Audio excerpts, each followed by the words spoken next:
John Cena!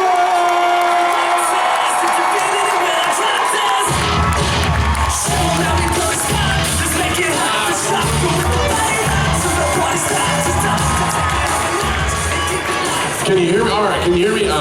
First of all, I want to say thank you for your presence and for your patience. I was in the back meeting and talking to some people that had arranged for a VIP meet. I want to thank you very much for being patient. We're going to talk with you today, not at you. I know you got questions. I got answers. We're going to try to rapid fire this S, so let's get it going. Over here, let's go. Talk to me.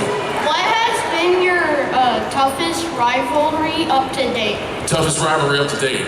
I got that question asked earlier today, and I answered it with a question of like, hey, what do you think is my toughest rivalry to date? No, I didn't. No, I mean, this is a question for you. What do you think is my toughest rivalry to date? It's tough, right? Randy. Randy Orton, okay, that's a good answer. I'll go with that. Randy Orton. Who we got? Right over here. What was your favorite match in your career? Okay, I got 7 months left to use this answer, and it's very genuine. My next one, over here. Do you have any like behind-the-scenes stories that you like sharing from like a movie or a TV show? Oh yeah, this crazy story of like, and you wouldn't believe it when, and the craziest thing that happened, craziest moment of my life, bar none. Thank you so much. Right over here. Hey, what's going on? Welcome to Texas. Hey, question. So growing up, I remember, look, you kind of had a certain cadence about you that I could relate to. You were mentioning Allen Iverson, jerseys, a lot of hip hop, right?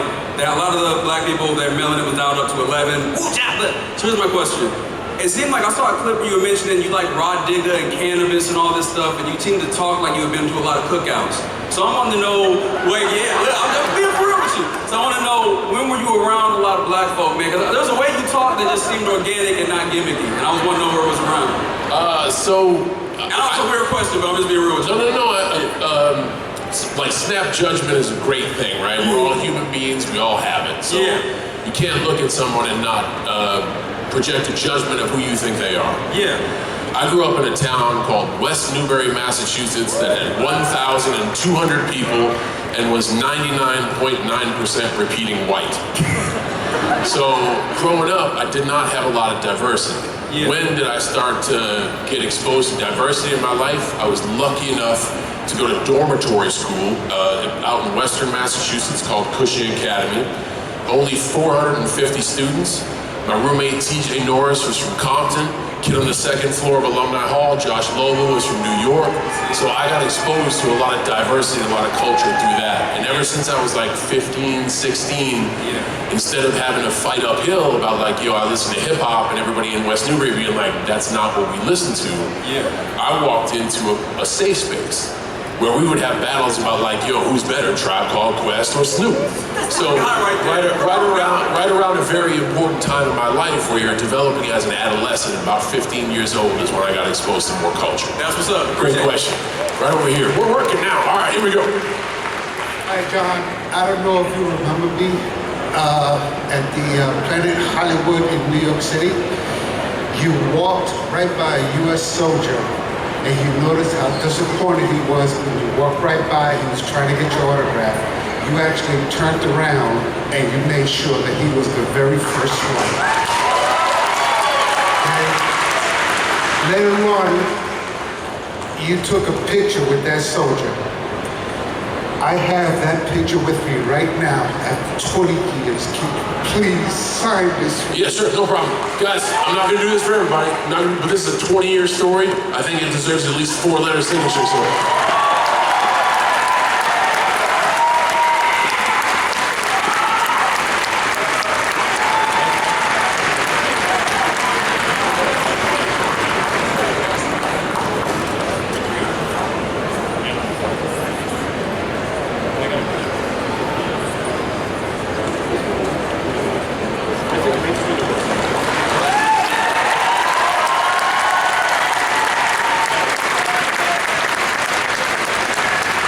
Man, I dig joints like this. I dig get-togethers like this because we're all here for the same passion. This young lady just gave me a marker so I can put a button on a 20-year story for someone who served our country and protects our inalienable rights. That's kindness at work and people helping people. I like that. Here we go. Hi, John. Congrats on the 17th. Man, I'm sorry for talking so fast. This guy's like trying to translate. I hope you're doing a good job. Go for it. Hi, John. Congrats on the 17th championship. My question is, how does someone get into wrestling, whether it's through producing, writing, or even getting into the action in the ring? What advice would you give to that? So as far as the creative branch, you guys have seen my stuff. It's not creative. I wouldn't know how to do that. As far as the performing branch, I think it's far more well known now that everything runs through Orlando, Florida. Now there are tons of good schools around. I think Booker T has a school in Houston. I would definitely recommend going under Booker T. I know Seth Rollins, Cody Rhodes, there's great schools all over, but all roads lead to Orlando, Florida. And NXT does have open tryouts, and they partner with brands like Evolve to try to give independent wrestlers a chance to have exposure. Step one, start. Like find a place to perform. I always tell people, stop putting a door in front of a window. If it's something you want to do it, find a place to do it. I started in Southern California at flea markets and barbecues. So you never know where the road will take you. Just put rubber in the road, my friend. And be safe. Love you. Over here. Which of your WrestleMania entrances is your favorite and why? Man, I like this last one because it was super plain. It was like, I started doing the funky WrestleMania entrances because like nobody was. I remember my first WrestleMania main event for a world championship was against JBL. And he came out in a limousine and he dropped money with his face on it. And we rehearsed his entrance and I'm looking at this going like, this is fantastic. And I turned to him, I go, where's my entrance? Deadpan. He turns to me and goes, you're winning, that's enough.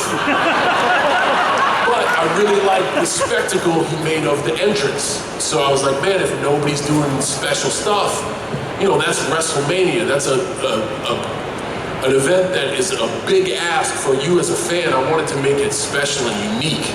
And now, tons of people do special and unique entrances. So this year I just wanted to flip it and go like as bare bones simple as I could. So I like this one. I gotta take that back. Sorry, gotta take that back. I had a chance to bring 50 kids from the Make-A-Wish Foundation on the stage for WrestleMania. There's nothing like the view out of the tunnel when you look at the stadium and it's just bananas. So the fact that I got to share that moment with some close friends that day, that was pretty big up too. Right over here. I'm cheating because this is technically a hybrid question. Have you ever felt extraordinarily low self-confidence in yourself, and what would you say to somebody who does feel extraordinarily low self-confidence or a negative image in themselves? Okay, I'll give you the hybrid. That's a great one. I'm a human being, of course. If we've all felt beat up, we've all felt low self-esteem, we've all felt those moments of weakness. I'm a human, we all go through that. Words of advice, just remember you're worthy of love. Like you are here, you made it, you got great qualities that brought you here today. Just try to lean into those and lean into the love around it. You got it. How are we doing out there? We working all right? I know we're trying to rifle through these things, but I want everybody to be heard. Everybody doing okay. All right, over here. What's your favorite match ever? Man,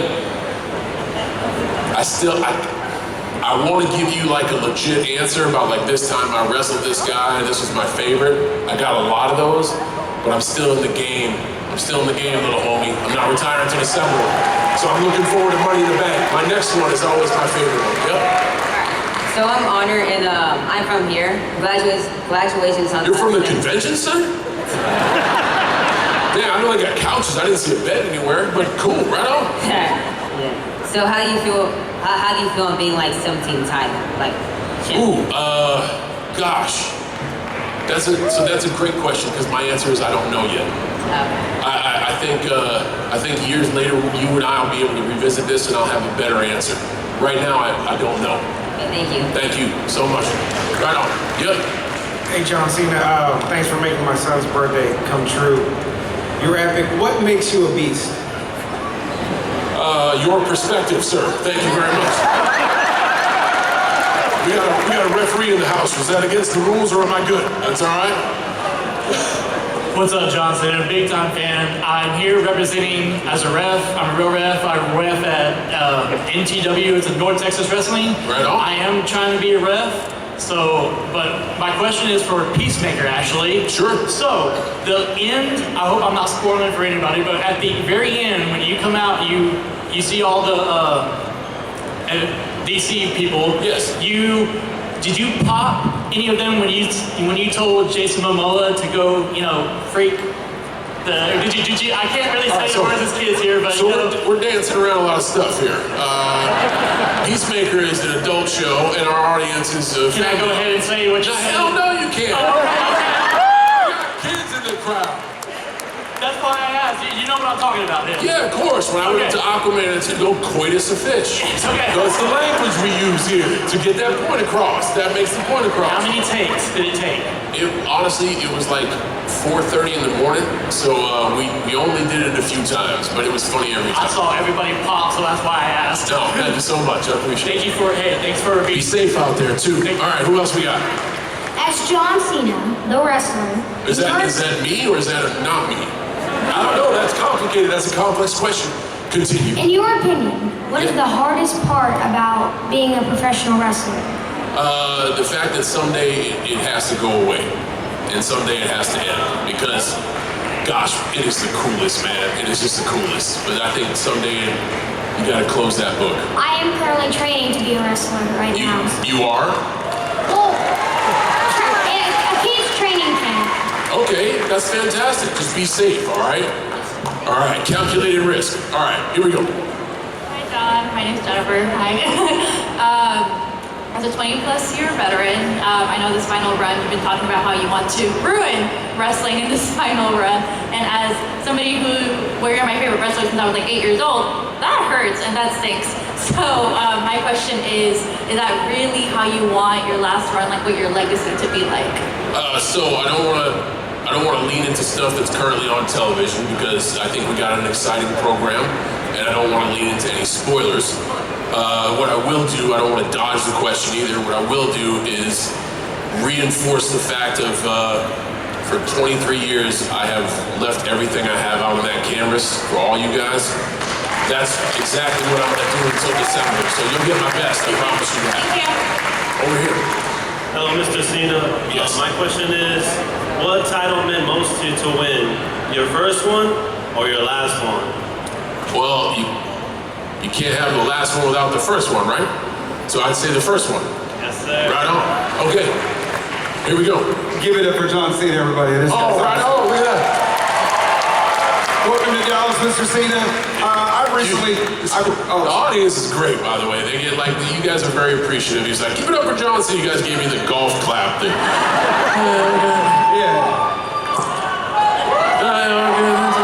Okay. Anyway, go for it. All right, so Mr. Cena, I have recently lost 80 pounds. Congrats. I'm a work in progress. I'm not quite to my goal. But for a man as busy as you are with all the projects and traveling you do, how do you stay consistent with your fitness on the go and doing all that things? And if you have any other fitness advice, go ahead. Great question. Thanks, boss. First of all, we should always be a work in progress. I appreciate your journey. 80 pounds down, that's fantastic. You're healthier and better for it. Man, just try to make the next right decision.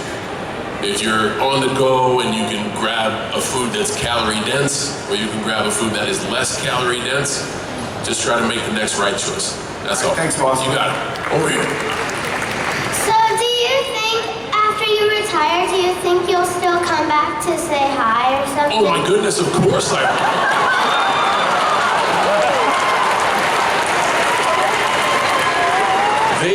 They will have to kick me out. I have actually put it in my contract to be an ambassador to WWE for as long as I contractually can. But I just can't physically fall down for too much longer. So yes, I will come back and say hi often. I hope I get that chance. Right on, over here. Hey John, congrats on 17. I wanted to ask if there was a time in your career that you've ever thought of an idea of going to a different promotion, like not once, not ever, not once, not ever, never have, never will. I I say this about my retirement because I don't like messing around with my word and the promises I spent to y'all. Once December comes, there's not a check that can change my mind. It is I'll be the first wrestler to actually really retire. And I love sports entertainment. I do love wrestling, but I'm so proud and honored to be able to call myself a WWE lifer. So never once. Thanks, John. Yeah. Hey, John. How did you create the spinner? How did I create? Yeah, the spinner belt. Like, how did I? Championship. Man, I must have had a lot to drink that night. Honestly, so they took a chance on me doing it with the U.S. title. And it was something I did with a chain gang medallion. And I was like, man, if I wanted to put my spin on this, I should move the medallion to the medallion of the belt. And the U.S. Championship actually worked, like it was successful. I think they designed a great one. And then when we came out with the Spinner Championship, I know you guys dig it now, but boy, were you pissed off. Sorry about my language. Yeah, so one of them worked, one of them kind of did not. But that was cool because it kind of brought me on this journey that we got. And now when I see them all, it's a pretty... Just like you. Thanks, man. It's just good to see them now. I appreciate it. Over here. What's going on? So when you look back on your career, what is one moment that you will cherish forever out of your whole entire WWE run? Doing the movie that I met my wife at. Absolutely, that's one moment I cherish forever. So WWE was kind enough to let me take some time off and film a movie called Playing with Fire, which is where I met my wife, and that is a moment I will cherish forever. Great question. Right over here. Hello, Mr. Cena. Recently, I was in an accident, and Never Give Up has kept me going through my rehab and so forth. Been really significant to me. What's a quote or saying that keeps you going, baby? Good question. I don't know if it's a saying. I don't know if I lean on a mantra or a saying. I very much lean into gratitude. I can't tell you how many of you, I'm so grateful for y'all, but how many of you guys who are standing in line for so long, when you had a chance to come up and share a moment with me, the one thing you led with was, man, you must be exhausted. You're the one standing in line. You're the one getting up early to get to the convention center to make the most out of this moment. And the moment you want to share with me is, man, you must be exhausted. I'm so grateful for moments like that, because even if I'm a little bit tired, for someone else who's been through just as much, if not more, and using their resources to do it, is like, hey, man, you must be exhausted. That makes me feel good. So I don't know if it's a mantra, but I sure as hell lean into gratitude and know that I'm grateful to be surrounded by such great people. Thank you. Yes.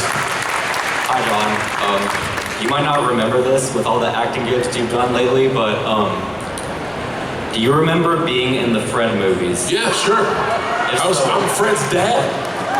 What was the most memorable time you've had making them? Living in the refrigerator.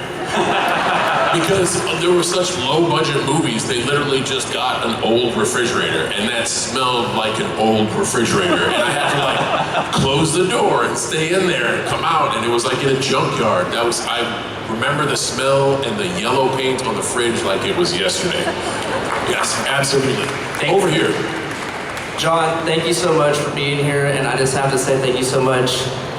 When you did that promo about the last 20 years, thank you for raising me the last 20 years. You were spot on about that. But too kind, thanks, but thank you. We might have missed the mark on that one, but that's okay. Thank you for saying that. I appreciate it. But I wanted to say one of my favorite things that I heard you say was the control what you control, because I remember the sidewalk bit from the Logan Paul podcast, and you're like, what do you do when you lose a sidewalk control? What you can control. But that's like a huge thing, and it's been a huge thing for me the past couple years. Where did you get that control what you can control, and what would you say to people, like, to let that help motivate them as well? Not necessarily I guess a pillar of motivation for me. I use that when stuff is going bad, when I'm having a bad day. I think I ask myself, why am I having a bad day? And then I ask myself, well, what can I control to make the day better? And a lot of times it's just take a different perspective. So control the controllable really helps me out when I'm weak on patience, when my patience gets into the empty. Because I can control my patience. I can have a little bit more empathy. I can take a breath. I can walk away from a situation.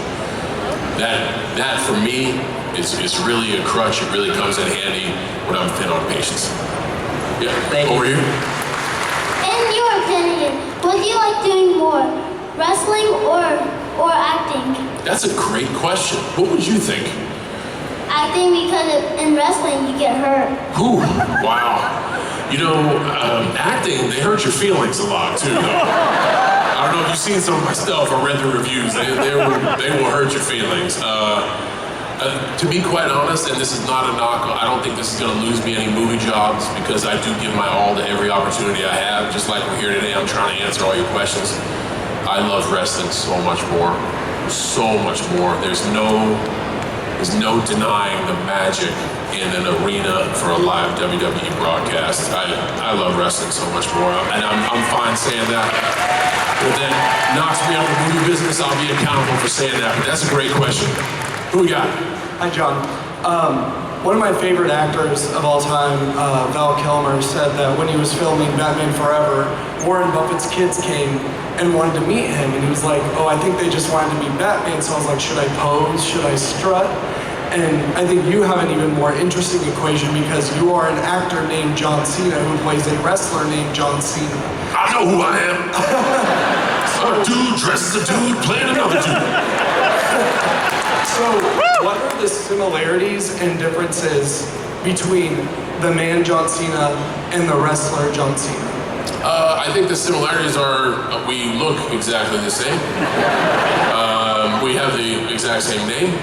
I think the differences are you see the wrestler John Cena for a curated amount of time, where the human being John Cena is a 24-hour clock. There are moments in WWE where you see me sad, angry as of late, frustrated as of late, excited in years past, elated, vulnerable. But the difference between what you see, and it's weird because, again, all we have to go in is what we see. You guys have let me into your living rooms for 25 years, every effing week. It's like we know each other, but it's like we're hanging out for like 16 minutes a week. And if you hung out with me for 24 hours, you would understand that there's a little more nuance there. But it's okay. Like a lot of people, when they do stuff, they want to be known for more, because they are more. I'm okay with myself and knowing that I am more, but I'm also okay with hanging out in your living room for 16 minutes, and I'm very grateful for that. And as a kid from Boston, did it burn your skin when they made you wear a Yankees jersey? No, man, I actually kind of liked it. I still may have that Yankees jersey. Yeah, two people from Boston are like, oh, you traitor! Yes, go for it. So, post-wrestling, like, what do you have in the pipeline as far as movies and other projects that you're working on? You know what? I don't know. And I don't, a plan will fall into place, even if it's go read books or play the piano or hang out with the missus. But I just want to enjoy the now. I've kind of overfilled my schedule, so I'm doing a lot between now and December. But I really want to enjoy the now. Every single time before I go out for a Raw, SmackDown, or a premium live event, Triple H will come up to me and remind me like, hey, enjoy this. And I don't need him to, but I appreciate the fact that he does, because it's just a good reminder to like stay present, because my view is going to change very soon. I won't be in the ring. I'll be in the seats. And he just reminds me, he's been down that road himself of like, I have to hang it up. So, man, I just want to be in every moment now, and I'll figure out January when January comes. Thanks. Right on. How are we doing on time? Are we good? I mean, I have a watch on. This thing's broken though. I don't know. How are you guys doing? You guys all right? We can do a few more questions. All right, we'll keep working. When I start seeing people get up, that's when we'll wave the white flag. We'll keep going. Hi, thank you so much for being here.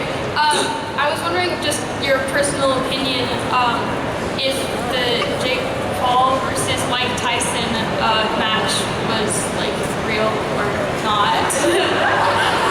If the Jake Paul versus Mike Tyson match was real or not? Or was like staged, So here's what I do know. I didn't see the fight. I also think that I'm a biased person to answer this question because I'm a lifelong sports entertainer. So I don't want to put my bias into this question. What I do know is that it was an event that I was excited about. I wasn't able to see it, but I knew about it beforehand, and I was excited about it. So I think therein lies the magic. And whatever, whether it was legitimate or staged, as long as you can keep the magic, then you did something good. You know, I don't follow boxing, but I knew about it, and I think that says something special for those two. So that's my stance on that. Thank you. Yeah, right on. Hi, John. Hey. Welcome to Dallas, and it's great to see you. Oh, nobody can see me. Come on now. I had to do it. I had to do it at least once. It's my best material. Anyway. My question is, which WWE superstar do you see as the future of the business? Here's what I've learned about doing that, right? I'll be wrong. Whatever I say, I'll be wrong. And I know that not only from personally picking wrong people through the line and being surprised by wonderful stories, but no one would have said my name. Because if you asked Shawn Michaels, Steve Austin, Hunter Hearst Helmsley, whomever, whoever, who's the future of the business from the class 2000, everyone would have said 4 or 5 other people before me. So they were all wrong. I am on both sides of the lens. I have chosen wrong and I have proved people wrong. I think the fun is waiting to see who surprises us. Thank you. Let's go over here. Yep. This isn't a super heartfelt question, but I was wondering, out of all the memes about you, which one is your favorite? Man, you know you're giving me 1,000 to choose from. A couple folks brought ice cream cones today, digging the Bing Chilling. One Bing Chilling. Was wish you want Bing Chilling. I like the Are you sure about that one's pretty cool. The old salmon blazer dance routine is pretty cool. Man, there's so many out there. I realize that I have become a meme. It sucks. That's pretty beautiful. It's actually beautiful. Those are my top 3. How's that? Yeah. And that's a great question. That one's you're gonna get traction out of that. That's a good one. Nice. Late clap on the meme question. Excellent. Could you sign my championship? Champ, how am I gonna say no to you? Do you have a marker? Yeah. All right, bring it over here.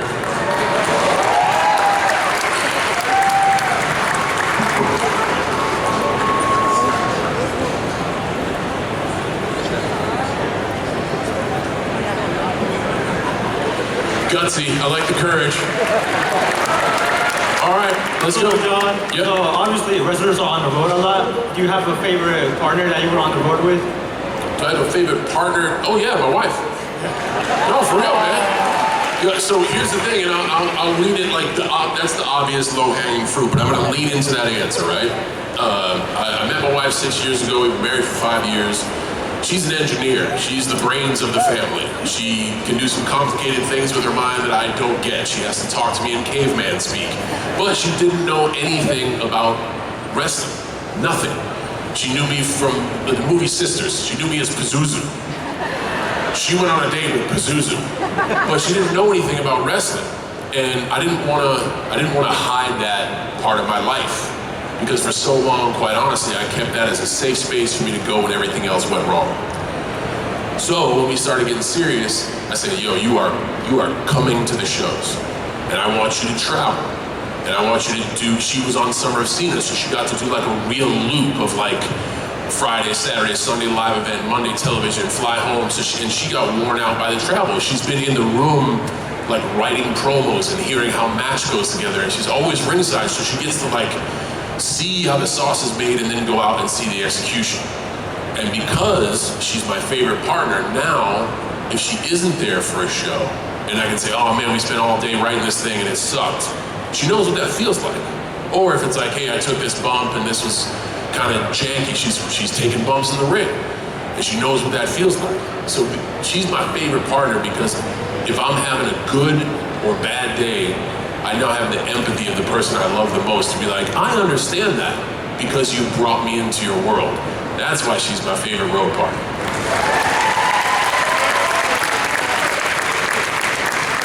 Hey Cena, hope you remember me from the autographs. Today is my dad's birthday, and even though his favorite wrestlers were Macho Man and Triple H, you're my favorite. Yes. And can you please do a favor for me to wish my dad, Ezra, a happy birthday? Sure can. Because he passed away I know. 6 years ago. 17 months fighting cancer. Right on. First of all, I want a hug for that one.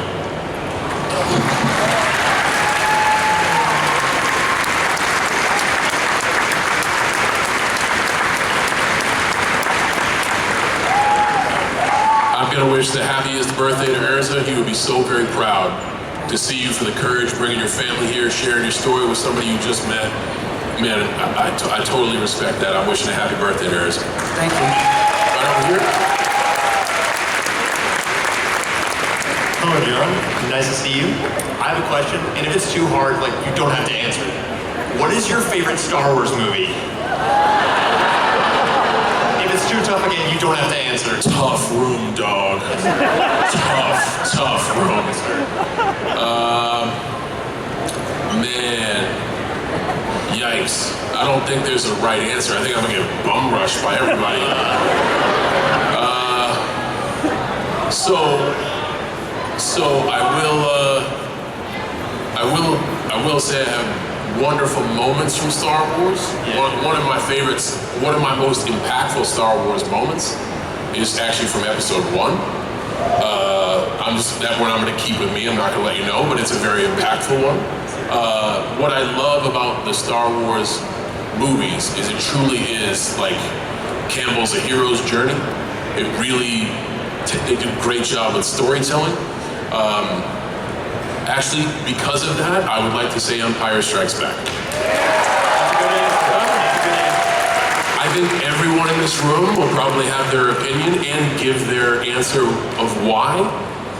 I think it's brave to do a whole movie and not have the ending you want. Commit that it is a piece of the journey. Like, you want to talk about long-term storytelling, setting a movie up as a standalone piece of like, yo, this is the middle, and we're cool with that. I thought that was very brave at the time, and I still remember it as a kid. So I'm going with that one there. Thank you. Yep. Thank you, John. Muchas gracias for being an inspiration for me. And this CD, the You Can See Me album, meant a lot for me in my childhood, and I was wondering, what it meant for you creating this album, and what is your favorite song? Thank you so much. The favorite song is The Time Is Now, hands down, because I wake up with nightmares to that thing. I've heard it so much, but no, that's my favorite song. It was a big risk. I financed the album myself, and I pretty much handed it to WWE at a time where I didn't have a lot of money, and it was not cheap to do. But what a great example of bet on yourself. If I'm gonna make an investment, I don't gamble, I don't go to casinos, I don't do any of that stuff. I always think the safest bet is the bet you place on yourself, and every time I see one of those CDs, it makes me feel good, because that was the biggest bet at the time I'd ever placed on myself. So that's what that means to me. We're gonna take, I don't know if I'll be able to get to everybody, but we're gonna take a few more. Go ahead. Hey John, over the course of your career performing Beyond the Road, what's the biggest life lesson that you've learned? Be authentic, because with enough time, people can see, there's kids in the crowd. People can see through BS. So lead with truth and be authentic as much as you can. That's not easy, by the way, but that's what I've learned. Thank you, God bless. Yes. 5 minutes, all right, here we go, 5-minute warning. Hello. Hey. I was wondering if I could take a picture with you. Gosh, how can I say no to that? I can't. I totally can't, all right.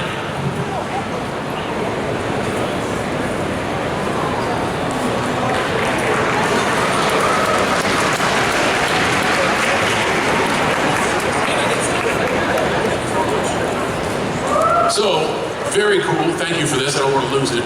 Very cool for asking, but like, here's what I like about that moment. Everything is a no until you ask, right? Everything is a no until you ask, and what courage on a young person to be like, I'm gonna shoot my shot, I'm going for it. I like it, okay.